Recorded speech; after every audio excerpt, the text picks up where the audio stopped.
Në tjetër, ndryshimin mes një uraniumi 60% dhe 90%, çfarë ndryshimesh kanë efektet, por do kemi mundësi në pjesën e dytë. Zoti Prençi, për juve, superfuqi kush është aktualisht më supreme se tjetra, Irani apo Izraeli, me gjithë shifrat që shohem? Shiko, këtu nuk bëhet fjalë se sa superfuqi mund të jetë Izraeli ndaj Iranit apo Irani ndaj Izraelit, sepse të dhënat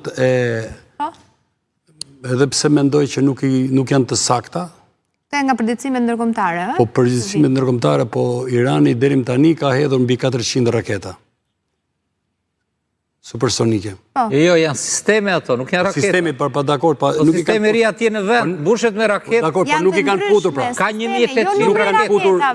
Nuk kanë janë fare aty pra. Po ato duhet ishin futur, sepse sot partnerët e Iranit ofrojnë ndihmë.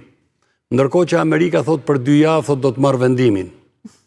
Mendohet njërë Trump. Po pra, Izraeli kërkon ndërhyrjen e Amerikës me urgjent. Në krahun tjetër, duhet parë me vëmendje pozicioni që ka marrë Turqia. Është shumë e rëndësishme pozicionimi i Turqisë, që është krejtësisht indiferent dhe më së shumtit është kundra Izraelit. Por mos harrojmë se Turqia është forca e dytë në NATO. Përsa i përket fuqisë ushtarake. Dhe në këtë këndvështrim, unë do të thoja që duhet të prevaloj diplomacia dhe jo armët. Mendon që ka vend?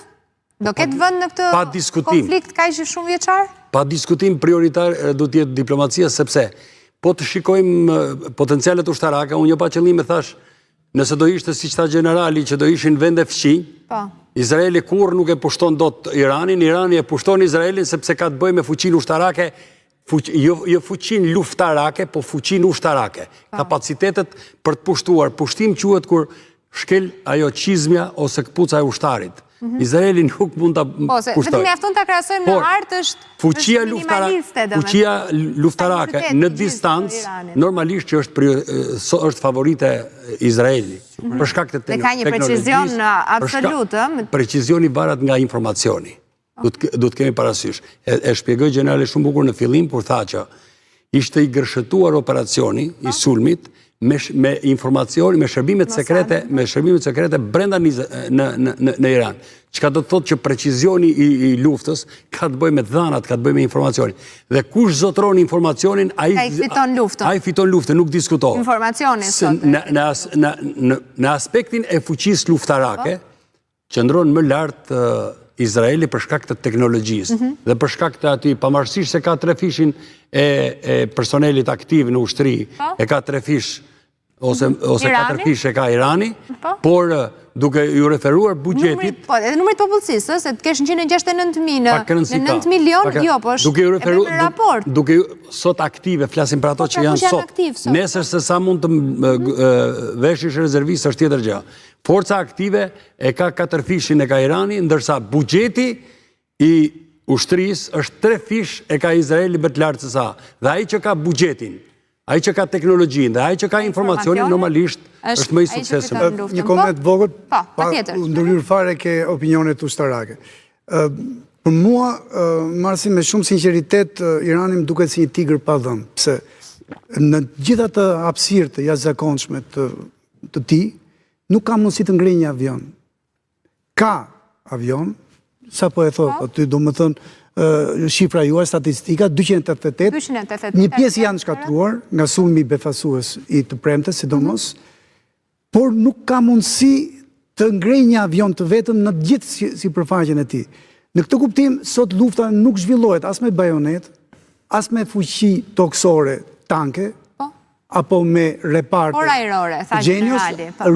Lufta, nga mënyra se si po shikohet, është ose sulm i Izraelit përmes avionëve të tij, i ka jashtëzakonisht të sofistikuar, që kushtojnë një djalë e gjysmë, dhe jam dakord me parafolsin kur foli që buxheti ushtarak është ajo që bën diferencën, po e bën diferencën në nivel të sofistikimit, pra të mjeteve ushtarake, sidomos atyre aerore, avionëve, ka avion për shembull që nuk i dallojnë radarët. Kështu që gjithë sistemi kundër raketor aeror i Iranit është i dështuar që në fillim, nga që nuk detektohet në radarët e tij tipi i avionëve F-35 që jep, që kushtojnë 150 deri në 200 milion një avion.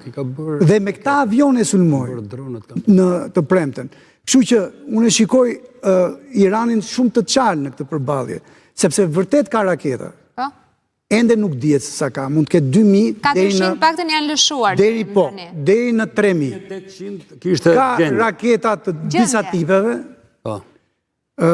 Dhe raketat që janë ato që mund të bëjnë dëm real në skudin mbrojtës të Izraelit i ka shumë të pakta, sepse janë raketat me shpejtësinë e dritës. Profesor, një ndërhyrje, më fal, jo i kërkoj ndjesë.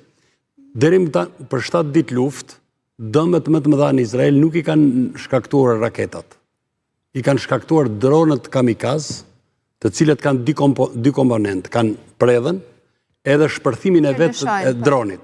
Dhe ata fluturojnë në lartësi të vogla, që perdja e hekur, të ashtu quajtur kupola e qelikt e Izraelit, domethënë i kanë shpëtuar pikërisht këto dronë kamikaz, radarët të perdes së hekurt, po. Radarët, interceptimet e rrjetës hekurt nuk i kanë kapur dot. Edhe këto dronë kamikaz, këto kanë shkaktuar dëmet më të mëdha në Izrael, aq sa kanë shkaktuar. Diku te 30